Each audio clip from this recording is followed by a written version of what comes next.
الحمد لله رب العالمين والصلاة والسلام على سيد المرسلين محمد وآله وصحبه أجمعين أما بعد സൂറത്തുൽ കഹ്ഫ് അല്ലാഹു സുബ്ഹാനഹു വ തആല ആരംഭിക്കുന്നത് തന്നെ അൽഹംദുലില്ലാഹില്ലദി അൻസല അലാ അബ്ദിഹിൽ കിതാബ എന്ന വചനത്തോടു കൂടിയാണ്.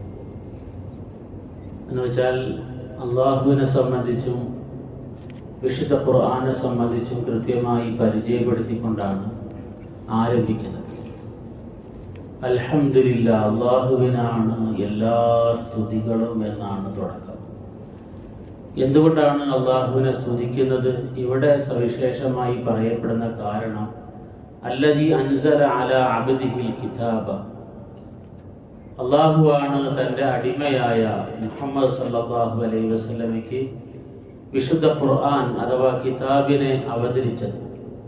വലം യജ്അൽഹു ഇവജ, അതിനെ വക്രത ഇല്ലാത്ത ഒരു ഗ്രന്ഥമായി അവതരിപ്പിച്ചത് അള്ളാഹുവാണ്.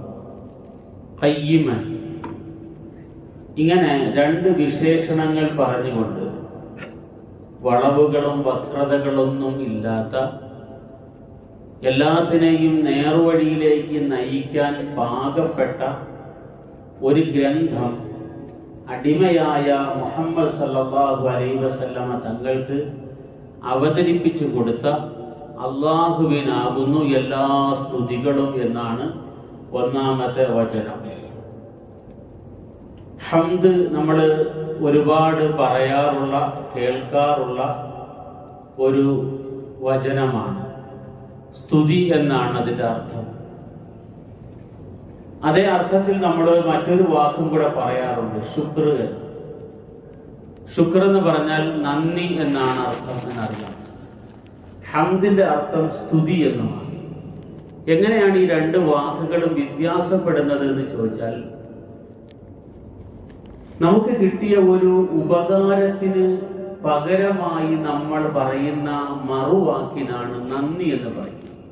ഒരു ഉപകാരം ഒരാൾ ചെയ്തു, അയാളോട് നമ്മൾ ഒരു മറുവാക്ക് പറഞ്ഞു, സന്തോഷം, നിങ്ങൾ ചെയ്ത ഉപകാരത്തിന് നന്ദി എന്ന് പറയുമ്പോൾ അത് ശുക്രാണ്.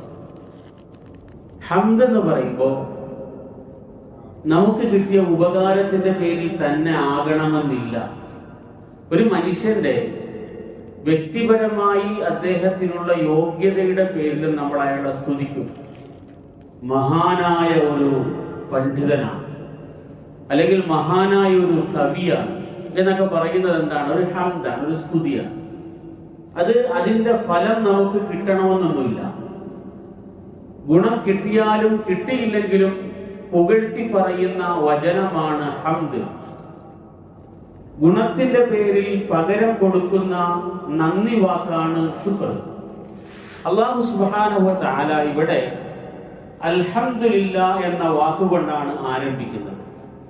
അല്ലദീ അൻസല അലാ അബ്ദിഹിൽ കിതാബ്, മുഹമ്മദ് സല്ലല്ലാഹു അലൈഹി വസല്ലമയ്ക്ക് കിതാബ് ഇറക്കിയ അല്ലാഹുവിന് എല്ലാ സ്തുതികളും എന്നർത്ഥം. ഹംദ് അഥവാ സ്തുതി എന്ന് പറയുന്നത് ഇവിടെ ചില വ്യാകരണ വിശദീകരണങ്ങളുണ്ട്. അതിലേക്ക് നമ്മൾ ഒരുപാട് പോയാൽ കൃത്യമായി നമുക്ക് മനസ്സിലായിക്കൊള്ളണമെന്നില്ല. എന്നാലും ഈ വാക്കിന്റെ പ്രയോഗ ശൈലിയെ അടിസ്ഥാനപ്പെടുത്തി അറബി ഭാഷാ പണ്ഡിതന്മാർ പറയുന്ന ഒരു പൊതുവായ തത്വം, ലോകത്ത് ആരെ എന്ത് കാര്യത്തിന്റെ പേരിൽ സ്തുതിച്ചാലും ആ സ്തുതിയുടെ എല്ലാം യഥാർത്ഥ ഉടമ, അവകാശി അള്ളാഹുവാണ് എന്നാണ് ആ വാക്കിന്റെ അർത്ഥം. ഉദാഹരണത്തിന്, ഞാൻ ഒരാളെ സ്തുതിച്ചു പറയാണ്, നിങ്ങൾ നല്ലൊരു പണ്ഡിതനാണ് എന്ന് ഞാൻ പറയുമ്പോൾ ശരിക്കും അദ്ദേഹത്തിനെ ഒരു നല്ല പണ്ഡിതനാകാനുള്ള ബുദ്ധിയും സാമർഥ്യവും യോഗ്യതയും എല്ലാം കൊടുത്ത അള്ളാഹുവിലേക്കാണ് ആ സ്തുതി ആശയാർത്ഥത്തിൽ എത്തുന്നത്. നേർക്കുനേരെ നമ്മൾ ഒരു വ്യക്തിയോടാണ് അത് പറയുന്നതെങ്കിലും ആ വ്യക്തിക്ക് ആ യോഗ്യത കൊടുത്ത അള്ളാഹു, ലോകത്ത് ആരെയെല്ലാം ഏതെല്ലാം കാര്യത്തിന്റെ പേരിൽ വാഴ്ത്തി പറഞ്ഞാലും മഹത്വവൽക്കരിച്ചു പറഞ്ഞാലും സ്തുതിച്ചു പറഞ്ഞാലും അതിന്റെ എല്ലാം യഥാർത്ഥ ഉടമ അല്ലാഹുവാണ്. ഒരു മനുഷ്യൻ നല്ല സൽസ്വഭാവിയായ വ്യക്തിയാണ്, ജനങ്ങൾക്ക് ഉപകാരം ചെയ്യുന്ന ആളാണ്. ഉപകാരം ചെയ്യുന്ന ആളെ നമ്മൾ സ്തുതിച്ചു പറയും, അദ്ദേഹം നല്ലൊരു മനുഷ്യനാണ്, ജനോപകാരിയാണ് എന്നൊക്കെ പറയുമ്പോൾ സത്യത്തില് ആ വ്യക്തിയിലേക്കാണ് നേർക്ക് നേരെ ആ സ്തുതി ചെന്നെത്തുന്നതെങ്കിലും ശരിക്കും ആ സ്തുതിയുടെ യഥാർത്ഥ ഉടമ, അവകാശി അല്ലാഹുവാണ്. അതാണ് ഈ വാക്കിന്റെ അർത്ഥം. എല്ലാ സ്തുതികളും, നമ്മുടെ സാധാരണ അൽഹംദു എന്ന വാക്കിന് അർത്ഥം പറയുന്ന അങ്ങനെയാണ്, സർവസ്തുതികളും അല്ലാഹുവിനാണ്. ഈ സർവസ്തുതിയും അല്ലാഹുവിനാണ് എന്ന വാക്ക് ഒരു കേൾക്കാനുള്ള സുഖത്തിന് വേണ്ടിയോ പറയുന്ന വാക്കിന് ഒരു സൗന്ദര്യം ഉണ്ടാകാൻ വേണ്ടിയിട്ടോ പറയുന്നതല്ല. കൃത്യമായി ആശയാർത്ഥത്തിൽ, അക്ഷരാർത്ഥത്തിൽ അങ്ങനെ തന്നെ ആയതുകൊണ്ടാണ് നമ്മൾ അങ്ങനെ പറയുന്നത്. അൽഹംദുലില്ലാഹ്, സർവസ്തുതിയും അല്ലാഹുവിനാണ്. ലോകത്ത് ആരെയെല്ലാം ഏതെല്ലാം സൽക്കാര്യത്തിന്റെ പേരിൽ വർണ്ണിച്ചാലും മഹത്വപ്പെടുത്തിയാലും അതിന്റെ എല്ലാം യഥാർത്ഥ ഉടമ അല്ലാഹുവാണ് എന്നാണ് ആ വാക്കിൽ നിന്ന് നമ്മൾ മനസ്സിലാക്കാനുള്ള അർത്ഥം. അപ്പോൾ അൽഹംദുലില്ലാഹ്, സർവസ്തുതിയും അല്ലാഹുവിന്, വളരെ മഹത്വമുള്ള ഒരു വചനമാണ്. നമ്മൾ രാവിലെ വൈകുന്നേരം നമസ്കാരങ്ങൾക്ക് ശേഷം എല്ലാം പറയാറുണ്ട്, സുബ്ഹാനല്ലാഹ്, അൽഹംദുലില്ലാഹ്, അല്ലാഹു അക്ബർ 33 പ്രാവശ്യം വീതം എല്ലാ നമസ്കാരത്തിന് ശേഷവും പറയൽ വളരെ പ്രധാനപ്പെട്ട സുന്നത്താണ്. മഹാനായ റസൂലുള്ളാഹി സ്വല്ലല്ലാഹു അലൈഹി വസല്ലമയുടെ സന്നിധിയിൽ ഒരിക്കൽ കുറച്ച് സാധുക്കളായ സഹാബാക്കൾ വന്നിട്ട് പറഞ്ഞു, അള്ളാഹുവിന്റെ റസൂലെ, കുറച്ച് സങ്കടം പറയാനാണ് ഞങ്ങൾ വന്നത്. അപ്പോ നബി സല്ലല്ലാഹു അലൈഹി വസല്ലം ചോദിച്ചു, എന്താണ് നിങ്ങളുടെ സങ്കടം? അപ്പോ ആ സാധുക്കൾ പറഞ്ഞു, ദഹബ അഹ്ലുദ് ദുസൂരി ബിദ്ദറജാതിൽ ഉലാ വന്നഈമിൽ മുഖീം. സമ്പന്നര് എല്ലാം അടിച്ചുകൊണ്ട് പോവാൻ, സമ്പന്നര് വലിയ സൗഭാഗ്യം നേടിയെടുത്തുകൊണ്ടിരിക്കുകയാണ്, പരലോകത്തിന് വേണ്ടി അവർ ഒരുപാട് സമ്പാദിച്ചുകൊണ്ടിരിക്കുന്നു. ചോദിച്ചു, എന്താണ് അങ്ങനെ പറയാൻ കാരണം? അപ്പോ ഈ സാധുക്കൾ പറഞ്ഞു, യുസല്ലൂന കമാ നുസല്ലി, ഞങ്ങൾ നിസ്കരിക്കുന്നു അവര് നിസ്കരിക്കുന്നു, ഞങ്ങൾ നോമ്പുടിക്കുന്നു അവര് നോമ്പുടിക്കുന്നു, ഞങ്ങൾ ദിക്ർ ചെല്ലുന്നു അവര് ദിക്ർ ചെല്ലുന്നു, ഞങ്ങൾ ചെയ്യുന്ന എല്ലാ നന്മകളും അവര് ചെയ്യുന്നുണ്ട്, പക്ഷേ അവര് ചെയ്യുന്നതെല്ലാം ഞങ്ങൾക്ക് ചെയ്യാൻ കഴിയുന്നില്ല. വയതസദ്ദഖൂൻ, അവർ സദഖ ചെയ്യുന്നുണ്ട്, വലാ നജിദു മാ നതസദ്ദഖു ബിഹി, ഞങ്ങളുടെ കയ്യിലാണെങ്കിൽ സദഖ ചെയ്യാനുള്ള വകയും ഇല്ല. അപ്പോൾ അവര് മുമ്പോട്ട് പോവാണ്, ഞങ്ങൾ പിറകിൽ തന്നെ ആയിക്കൊണ്ടിരിക്കുകയാണ്. ഇതിനൊരു പരിഹാരം കിട്ടണം. ഒരു ഭാഗത്ത് ദീനിയായ കാര്യങ്ങളിൽ പിന്നോട്ട് പോകുമ്പോൾ സഹാബാക്കൾക്കുണ്ടായിരുന്ന വ്യാകുലതയും കൂടെ നമുക്ക് ഇത് മനസ്സിലാക്കാം. അവര് ലൗകികമായ കാര്യത്തിൽ പുറകോട്ട് പോകുമ്പോഴല്ല അവര് വിഷമിച്ചതും ആശങ്കപ്പെട്ടതുമല്ല, ദീനിയായ കാര്യത്തിൽ പുറകോട്ട് പോകുമ്പോൾ അവർക്ക് അത് സഹിക്കാൻ പറ്റാത്ത കാര്യമാണ്. ഇപ്പൊ സമ്പന്നര് നബിയെ ഒരുപാട് കാര്യങ്ങൾ ചെയ്തുകൊണ്ടിരിക്കുന്നു, ഞങ്ങൾ ചെയ്യുന്ന നന്മകളെല്ലാം അവര് ചെയ്യുന്നുണ്ട്, എന്നാൽ അവര് ചെയ്യുന്നതെല്ലാം ഞങ്ങൾക്ക് ചെയ്യാൻ കഴിയുന്നില്ല. അപ്പോൾ അവർക്കൊപ്പം ഞങ്ങൾക്ക് എത്തണം, അതിനുള്ള പരിഹാരം നിർദ്ദേശിക്കണമെന്നാണ് നബി സല്ലല്ലാഹു അലൈഹി വസല്ലം പറഞ്ഞത്. അപ്പോ റസൂലുള്ളാഹി സ്വല്ലല്ലാഹു അലൈഹി വസല്ലം അവർക്ക് കൊടുത്ത ഒരു പരിഹാര മാർഗമാണിത്. നിങ്ങൾ എല്ലാ വഖത്ത് നമസ്കാരത്തിന് ശേഷവും സുബ്ഹാനല്ലാഹ് 33, അൽഹംദുലില്ലാഹ് 33, അല്ലാഹു അക്ബർ 33 പറഞ്ഞ് ലാ ഇലാഹ ഇല്ലല്ലാഹു വഹ്ദഹു ലാ ശരീക ലഹു ലഹുൽ മുൽക്കു വലഹുൽ ഹംദു വഹുവ അലാ കുല്ലി ഷൈഇൻ ഖദീർ എന്നൊരു പ്രാവശ്യം പറഞ്ഞ് 100 പ്രാവശ്യം പൂർത്തീകരിച്ചാൽ നിങ്ങൾക്ക് എവിടെ എത്താം? അവരുടെ ഒപ്പം എത്താം. നിങ്ങളുടെ മുന്നേറിക്കൊണ്ടിരിക്കുന്ന സമ്പന്നരായ സുഹൃത്തുക്കളുടെ ഒപ്പം നിങ്ങൾക്കും എത്താൻ കഴിയുമെന്ന് നബി സല്ലല്ലാഹു അലൈഹി വസല്ലം തങ്ങൾ പറഞ്ഞു. നിങ്ങൾ ഈ ചെയ്യുന്നത് പോലെ ചെയ്യുന്നവരല്ലാതെ മറ്റാർക്കും സൽക്കർമ്മങ്ങളിൽ നിങ്ങളോടൊപ്പം എത്താൻ കഴിയില്ല എന്നാണ് നബി സല്ലല്ലാഹു അലൈഹി വസല്ലം പറഞ്ഞത്. ഈ സാധുക്കൾ പോയിട്ട് നിസ്കാരം കഴിഞ്ഞിട്ട് എന്ത് ചെയ്ത് തുടങ്ങി? സുബ്ഹാനല്ലാഹ് പറയാൻ തുടങ്ങി. സുബ്ഹാനല്ലാഹ്, അൽഹംദുലില്ലാഹ്, അല്ലാഹു അക്ബർ. മറ്റവർ കണ്ടു. ആര്? മറ്റേ പൈസക്കാർ കണ്ടു. നിങ്ങൾ എന്താണ് ഒരു പുതിയ പരിപാടി തുടങ്ങിയിട്ടുണ്ടല്ലോ. അപ്പൊ പറഞ്ഞ് സല്ലല്ലാഹു അലൈഹി വസല്ലം തങ്ങളുടെ അടുക്കൽ എന്ന് ഞങ്ങൾ പറഞ്ഞപ്പോ പ്രശ്നപരിഹാരമായിട്ട് നിർദ്ദേശിച്ചു തന്നാണിത്. എന്നാ പിന്നെ ഞങ്ങൾ തുടങ്ങാം. എന്തായി? മറ്റവർ ചെയ്യാൻ തുടങ്ങി. അപ്പോ വീണ്ടും ഇവര് നബിയെ ചെന്ന്, നബിയെ വീണ്ടും അവര് ഞങ്ങളുടെ മുമ്പേ പോകും, ഞങ്ങൾക്ക് അവരെ പിടിച്ചിട്ട് കിട്ടുന്നില്ല, നന്മയിൽ അവർ ഞങ്ങളുടെ മുമ്പേ പോയിക്കൊണ്ടിരിക്കുകയാണ്. അപ്പോൾ നബി സല്ലല്ലാഹു അലൈഹി വസല്ലം പറഞ്ഞു, ദാലിക ഫദ്ലുല്ലാഹി യുതീഹി മൻ യശാ, അത് അള്ളാഹുവിന്റെ ഔദാര്യമാണല്ലോ. ചിലർക്ക് അള്ളാഹു തആല ചില പ്രത്യേക കഴിവുകൾ കൊടുക്കും, അത് അള്ളാഹുവിന്റെ ഔദാര്യമാണ്. അള്ളാഹു എല്ലാവർക്കും അത് കൊടുത്തോളണമെന്നില്ല എന്ന് നബി സല്ലല്ലാഹു അലൈഹി വസല്ലം പറഞ്ഞു. എന്നിട്ടും റസൂലുള്ളാഹി സ്വല്ലല്ലാഹു അലൈഹി വസല്ലം തങ്ങൾ മറ്റു വചനങ്ങളിലൂടെ അതിനും പരിഹാരം നിർദ്ദേശിച്ചിട്ടുണ്ട് കേട്ടോ. ഒരാള് സമ്പന്നനായ ഒരു മനുഷ്യൻ അള്ളാഹുവിന്റെ മാർഗത്തിൽ, നന്മയുടെ മാർഗത്തിൽ സമ്പത്ത് ഒരുപാട് ചെലവഴിക്കുമ്പോ ഒരു സാധുവായ മനുഷ്യൻ ഇപ്പുറത്ത് നിന്നിങ്ങനെ നോക്കി പറയുകയാണ്, അയാള് ഒരുപാട് സമ്പത്തുള്ള മനുഷ്യനാണ്, നല്ല കാര്യത്തിൽ ചെലവഴിച്ചുകൊണ്ടേയിരിക്കുന്നു, എനിക്കും അങ്ങനെ കുറെ പൈസ ഉണ്ടായിരുന്നെങ്കിൽ ഞാനും അങ്ങനെ ചെലവാക്കുമായിരുന്നു എന്ന് മനസ്സുകൊണ്ട് ആത്മാർത്ഥമായി ആഗ്രഹിച്ചാൽ ഇവർ രണ്ടുപേരും പുണ്യത്തിന്റെ കാര്യത്തിൽ ഒരുപോലെ ആയിരിക്കുമെന്ന് റസൂലുള്ളാഹി സ്വല്ലല്ലാഹു അലൈഹി വസല്ലം പറഞ്ഞു. അപ്പൊ ആരും പുറകോട്ട് പോകുന്നില്ല.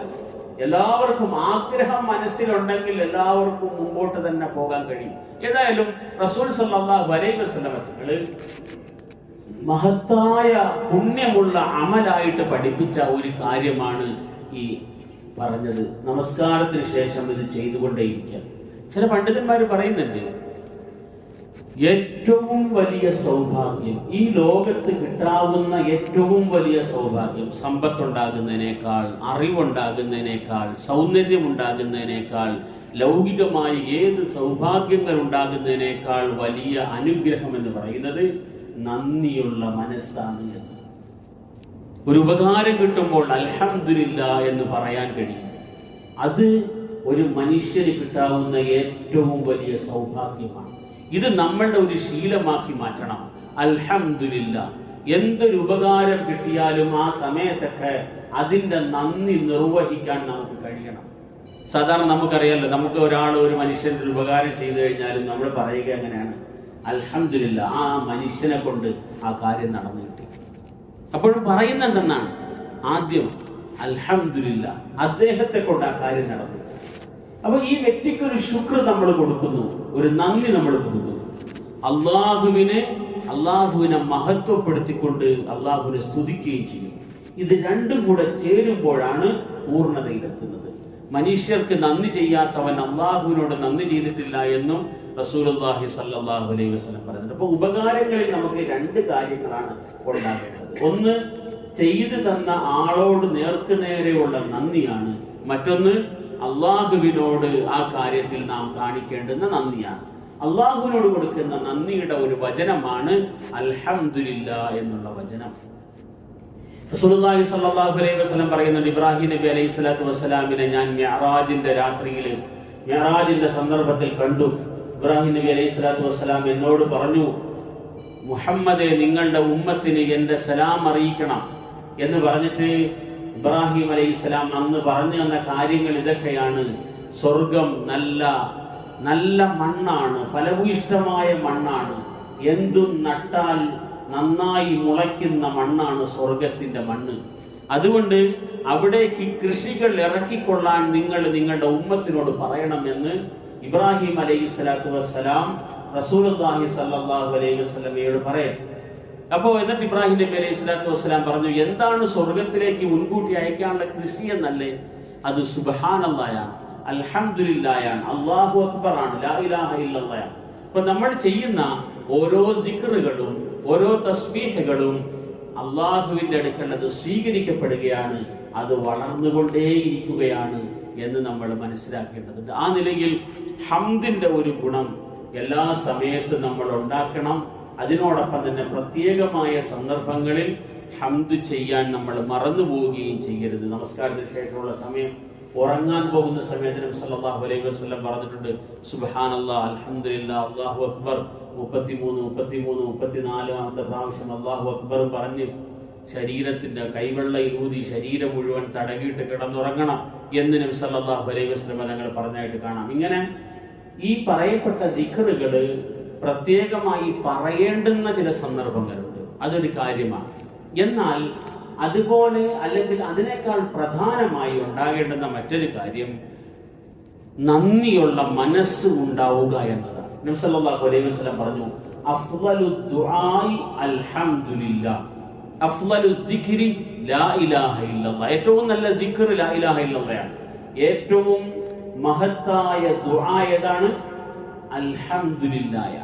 എന്ന് വെച്ചാൽ ഒരു ഉപകാരം നമുക്ക് കിട്ടും. ഉപകാരം കിട്ടുമ്പോൾ മനസ്സുകൊണ്ട് നമ്മളൊരു അൽഹംദുലില്ലാഹ് എന്ന് പറഞ്ഞാൽ അത് അള്ളാഹു ചെയ്ത ആ അനുഗ്രഹത്തിന് നന്ദിയാണ് എന്ന് മാത്രമല്ല, അള്ളാഹുവെ ഇത് നിലനിർത്തി തരണം, ഇത് വർദ്ധിപ്പിച്ചു തരണം എന്നൊരു ദുആയും കൂടെ ഉണ്ട്. അത് മനസ്സ് തട്ടി, ഹൃദയത്തിൽ തട്ടിയിട്ടൊരു ഹംദ് പറയുക എന്ന് വെച്ചാൽ അതിന് വളരെ വിശാലമായ ഒരു ആശയം. അതുകൊണ്ടാണ് നബി സല്ലല്ലാഹു അലൈഹി വസല്ലം അഫ്ളലു ദുആഇ അൽഹംദുലില്ലാഹ് എന്ന് പറഞ്ഞത്. അപ്പൊ അനുഗ്രഹങ്ങളുടെ ഒക്കെ സന്ദർഭത്തിലും എല്ലാ സന്ദർഭങ്ങളിലും നമ്മുടെ മനസ്സിൽ അള്ളാഹുവിനോടുള്ള ഒരു നന്ദി നിലനിർത്താൻ കഴിയുക എന്നത് വളരെ പ്രധാനപ്പെട്ട ഒരു കാര്യം.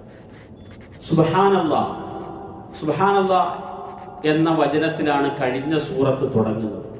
സൂറത്തു ബനി ഇസ്രായീൽ, സൂറത്തുൽ ഇസ്രാ തുടങ്ങുന്നത് സുബ്ഹാനല്ലാഹ്, സുബ്ഹാനല്ലദീ അസ്റാ ബിഅബ്ദിഹി ലൈലൻ മിനൽ മസ്ജിദിൽ ഹറാമി ഇലൽ മസ്ജിദിൽ അഖ്സല്ലദീ ബാറക്നാ ഹൗല. പ്രധാനപ്പെട്ട ഒരു സംഭവം പറഞ്ഞിട്ടാണ് ആ ആയത്ത് ആരംഭിക്കുന്നത്, ആ സൂറത്ത് ആരംഭിക്കുന്നത്. ഇതും പ്രധാനപ്പെട്ട ഒരു സംഭവം പറഞ്ഞിട്ടാണ് തുടങ്ങുന്നത്. ആ ആയത്തിന്റെ ആ സംഭവം പറയുന്നതിന്റെ തുടക്കത്തിൽ അല്ലാഹു തആല സുബ്ഹാനല്ലാഹ് പറഞ്ഞു തുടങ്ങും. ഈ സംഭവത്തിന്റെ തുടക്കത്തിൽ അല്ലാഹു അൽഹംദുലില്ലാഹ് പറഞ്ഞു. അപ്പോൾ മുസ്ലിംകളെ ഇസ്രായേലിനെ സംബന്ധിച്ച് പറയുമ്പോൾ, മിഅ്റാജിനെ സംബന്ധിച്ച് പറയുമ്പോൾ സുബ്ഹാനല്ലാഹ് പറഞ്ഞു തുടങ്ങും. വിശുദ്ധ ഖുർആൻ അവതരിച്ചതിനെ സംബന്ധിച്ച് പറയുമ്പോൾ അൽഹംദുലില്ലാഹ് പറഞ്ഞ് അല്ലാഹു തആല തുടങ്ങും. സുബ്ഹാനല്ലാഹ് എന്ന വാക്ക് സൂചിപ്പിക്കുന്നത് ഒരു കാര്യത്തിന്റെ സ്വന്തമായ പൂർണ്ണതയാണ്. അൽഹംദുലില്ലാഹ് എന്ന വാക്ക് സൂചിപ്പിക്കുന്നത് സ്വന്തമായി പൂർണ്ണമാവുകയും മറ്റുള്ളതിനെ പൂർണ്ണതയിലേക്ക് എത്തിക്കുകയും ചെയ്യുന്നതിനെയാണ് എന്ന് പണ്ഡിതന്മാർ വിശദീകരിക്കുന്നു. എന്ന് വെച്ചാൽ പൂർണ്ണത രണ്ട് രീതിയിലാണ്. ഒരു വ്യക്തിക്കാണെങ്കിലും എന്തെങ്കിലും ഒരു വസ്തുവിനാണെങ്കിലും രണ്ട് തരത്തിലാണ് പൂർണ്ണത.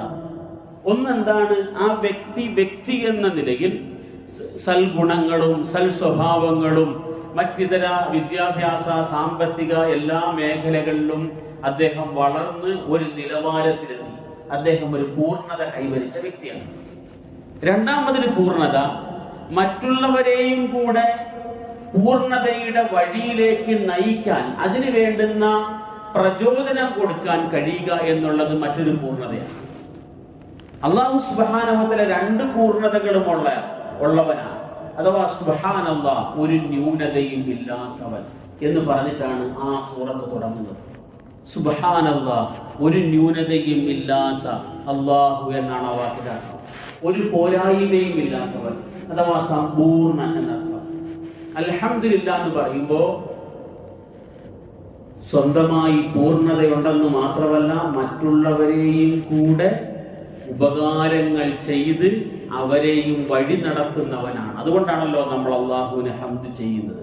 അപ്പോൾ ആ നിലയിൽ അള്ളാഹുവിൻ്റെ മഹത്വം ഉൾക്കൊണ്ടുകൊണ്ട് അള്ളാഹുവിന് ഹംദ് ചെയ്യേണ്ടുന്ന സമയങ്ങളിൽ ദിക്റിന്റെ രൂപത്തിൽ അത് ചെയ്യാൻ നമ്മൾ ശീലമാക്കിയെടുക്കണം.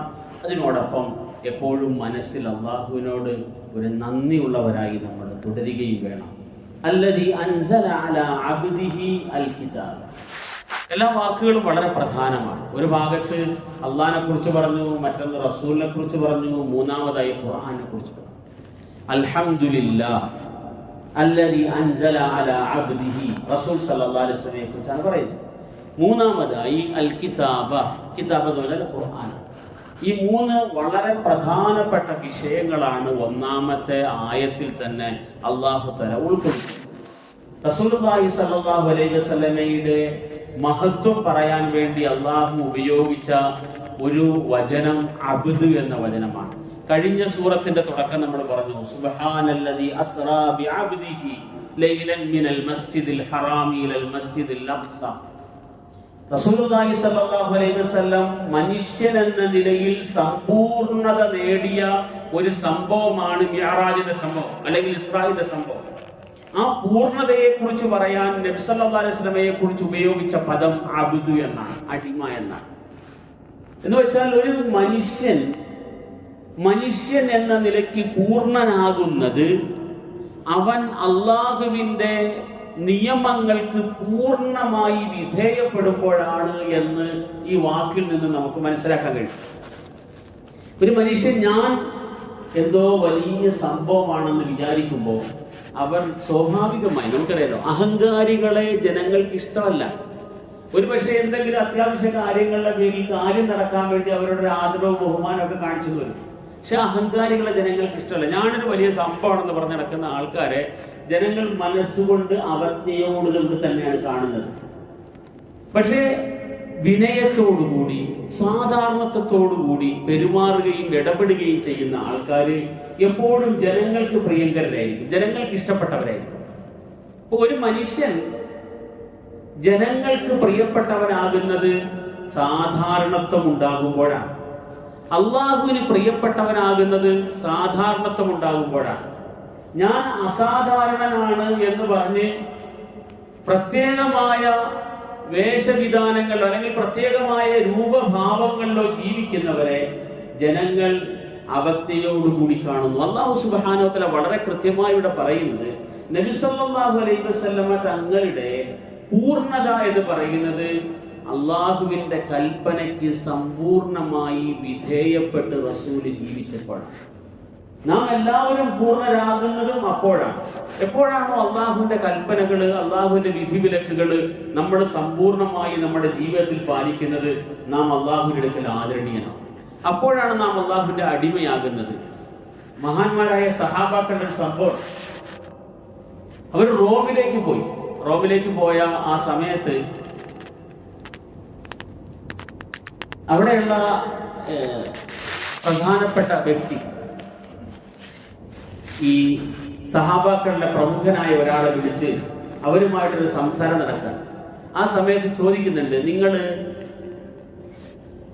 മക്കയിൽ ആഹാരം കഴിക്കാൻ വകയില്ലാതെ റോമിന്റെ സാമ്പത്തികമായ അഭിവൃദ്ധി കണ്ടിട്ട് ഇവിടെ നിന്നുള്ളതെല്ലാം ഊറ്റിയെടുത്ത് കൊണ്ടുപോകാനല്ലേ വരുന്നത് എന്ന് ചോദിക്കുമ്പോൾ അദ്ദേഹം പറയുന്നൊരു മറുപടി, അല്ലാഹു യബ്തഅസനാ ലിനുഖ്രിജ മൻ ശാഅ മിൻ ഇബാദത്തിൽ ഇബാദി ഇലാ ഇബാദത്തി റബ്ബിൽ ഇബാദ്.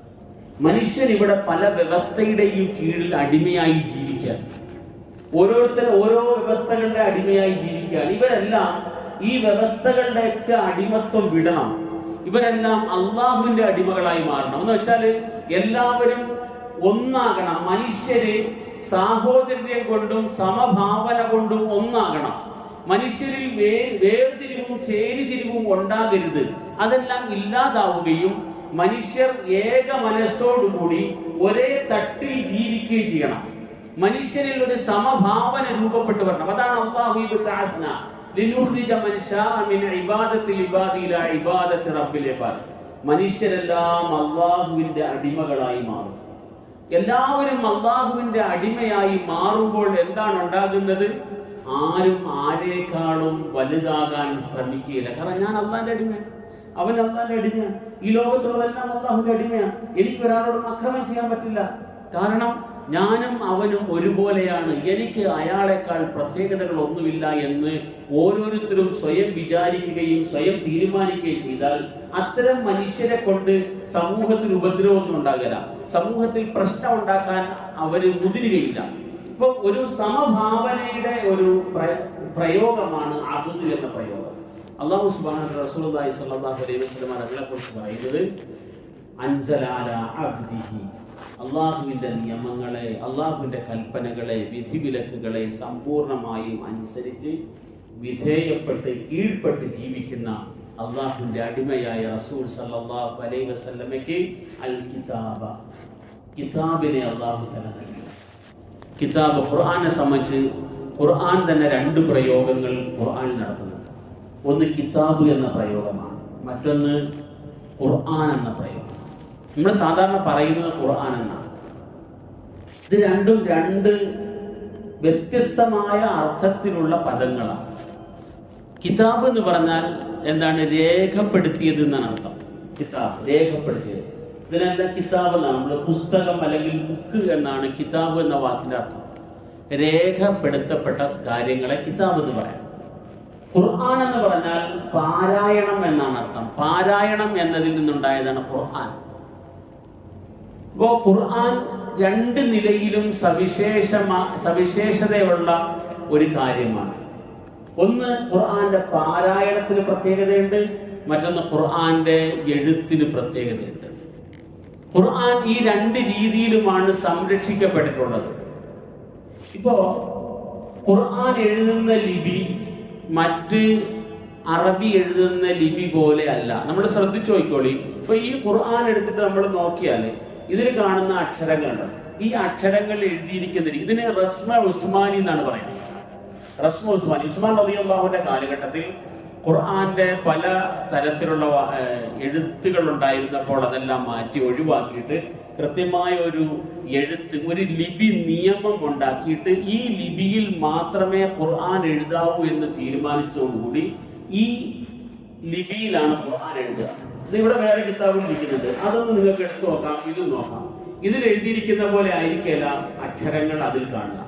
ചേർത്തെഴുതുന്നിടത്തും അക്ഷരങ്ങൾ എഴുതുന്നിടത്തും ഈ ഖുർആന്റെ എഴുത്തിലും പ്രത്യേക നിയമങ്ങളുണ്ട്, മറ്റുള്ള എഴുത്തുകൾക്ക് നിയമമുണ്ട്. അറബിക്ക് പല എഴുത്ത് രീതികളുണ്ട്. പല എഴുത്ത് രീതികളിൽ ഒന്നും ഖുർആൻ എഴുതാറില്ല.